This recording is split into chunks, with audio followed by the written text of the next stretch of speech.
நமஸ்காரம். அஸ்மத் சர்வ குருப்யோ நமஹா. இது நமது உலகம் சேனல் நேயர்களுக்கு வெங்கடம் ராம்நாராயண் அன்பு கலந்த வணக்கங்கள். இப்போ நம்ம பரிகார ஸ்தலங்கள் அதை பற்றி பார்த்துட்டு இருக்கோம். சார், பரிகாரம் பண்ணியே ஆகணுமா சார்? அதனால் நன்மை உண்டா? சில பேருக்கு சந்தேகம் இருக்கும். நிச்சயமாக பரிகாரம் பண்ணித்தான் ஆகணும். ஏன்னா நம்ம யாகமும் வளர்க்க போகிறதில்ல, யஜ்ஞம் வளர்க்க போகிறதில்ல, ஒரு பெரிய ஹோமம் பண்ண போகிறதில்ல, அதெல்லாம் தேவையில்லை. ஏன்னா நம்மால் முடிந்த பரிகாரங்கள் நம்ம பண்ணணும்.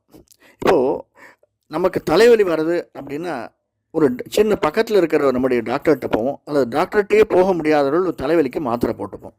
மாத்திரையே போட்டுக்கலான்னா ஒரு 5-6 மணி நேரம் 12 மணி நேரம் நம்ம அவஸ்தைப்பட வேண்டியிருக்கும். அந்த மாத்திரை போட்டால் அடுத்த அரை மணி நேரத்தில் ஒரு ரிலீஃப் கிடைக்கும். அது ஒரு சின்ன ரிலீஃப், நிச்சயமான ரிலீஃப். ஆனால் அதுதான் பரிகாரம்.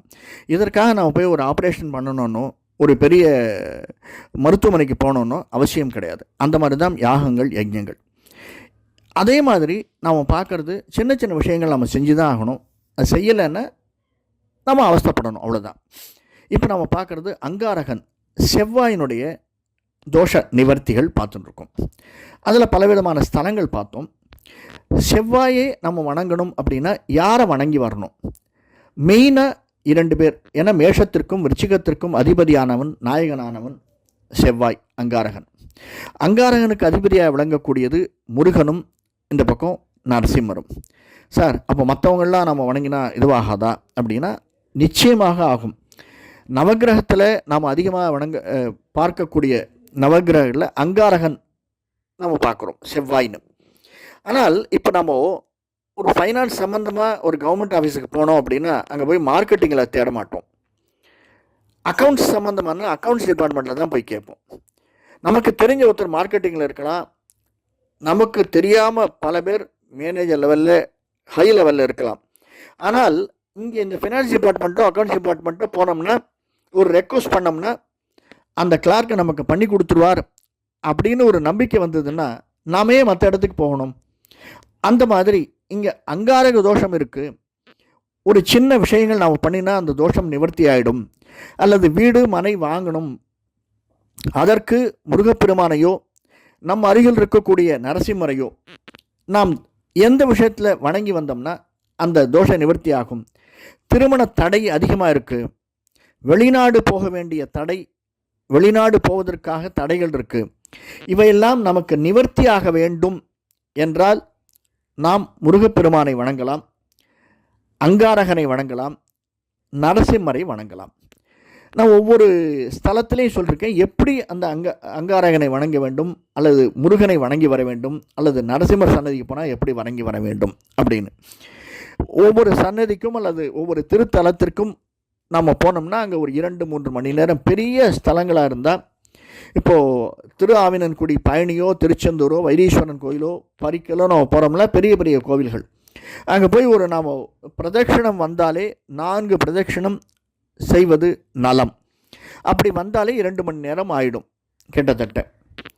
அதே மாதிரி அந்த திருக்குளத்தில் நீராடி வழிபடுதல் அப்படிங்கிறது மிகவும் சிறந்தது.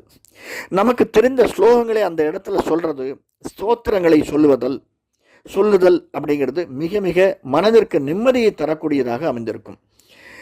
அதே மாதிரி நாம் பார்த்தோம், முருகனுடைய காயத்ரி, நரசிம்மருடைய காயத்ரி, அல்லது முருகனுக்கான கந்தசஷ்டி கவசம், நரசிம்மருக்கான மாதா நரசிம்ம பிரிதா நரசிம்ம அப்படின்னு ஆரம்பிக்கக்கூடிய நரசிம்ம மந்திரங்கள், நரசிம்ம ஸ்லோகங்கள், இவைகளை மற்றவரிடமிருந்து கேட்டு படித்து அறிந்து நாம் சொல்லி வந்தோமேயானால் அதற்குன்னு ஒவ்வொரு நாட்கள் இருக்குது. மினிமம் 12 செவ்வாய்க்கிழமைகள் மார்னிங் 6 to 7 அல்லது ஈவினிங் 7 to 8 நம்பிக்கையோடு செய்யணும் சார். எதையுமே வாழ்க்கையில் நம்ம ஏந்திருக்கோன்னா உயிரோடு இருப்போம் என்ற நம்பிக்கை தான். வண்டியை எடுக்கிறோம் அப்படின்னா 2 வீலரோ 4 வீலரோ அழகாக நாம் சென்று ஆஃபீஸ் சேருவோம், திரும்பி வருவோம் என்ற நம்பிக்கை தான்.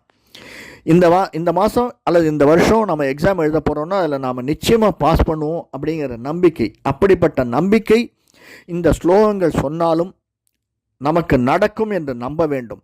அல்லது இந்த திருத்தலத்திற்கு சென்று வழிபட்டு வந்தால் நமக்கு நடக்கும் என்று நாம் பரிபூர்ணமாக நம்ப வேண்டும். இந்த நம்பிக்கை, இந்த ஸ்லோகங்கள் நமக்கு வாழ்க்கையில் ஒளியை கொடுக்கும், தோஷங்களை நிவர்த்தி பண்ணும்.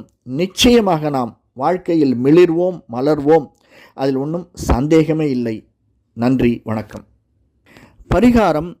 பரிகார ஸ்தலம் அதை பற்றி பார்த்துட்டு இருக்கோம். இப்போ நம்ம பார்க்குறது அங்காரகன், செவ்வாய்.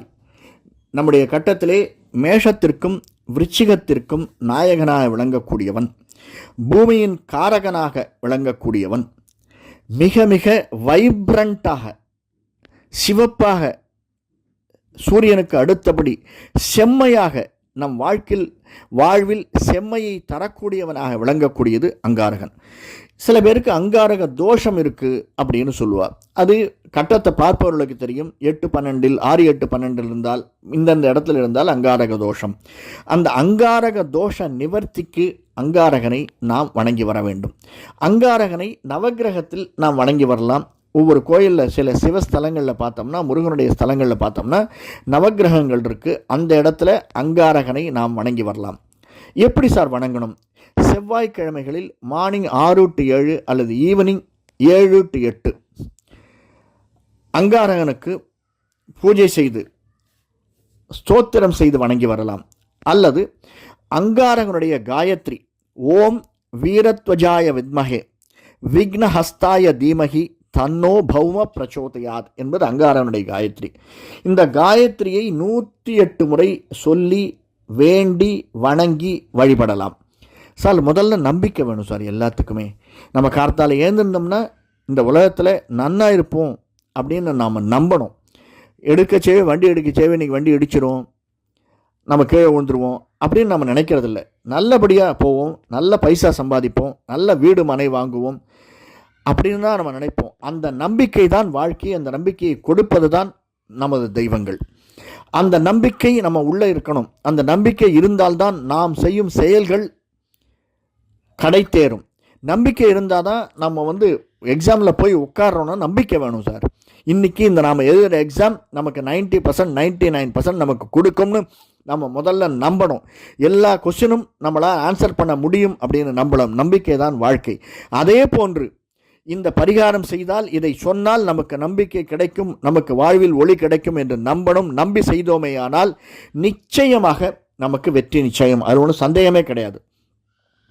அந்த அங்காரகரை நாம் வைத்தீஸ்வரன் கோயிலிலும், பழனியிலும், திருச்செந்தூரிலும், பரிக்கலிலும், அதாவது முருகப்பெருமானுடைய உருவமாக, நரசிம்மரனுடைய உருவமாக வணங்கி வழிபடுதல் ஏற்புடையதாக அமைந்திருக்கிறது. இப்போ நம்ம சொன்னோம்.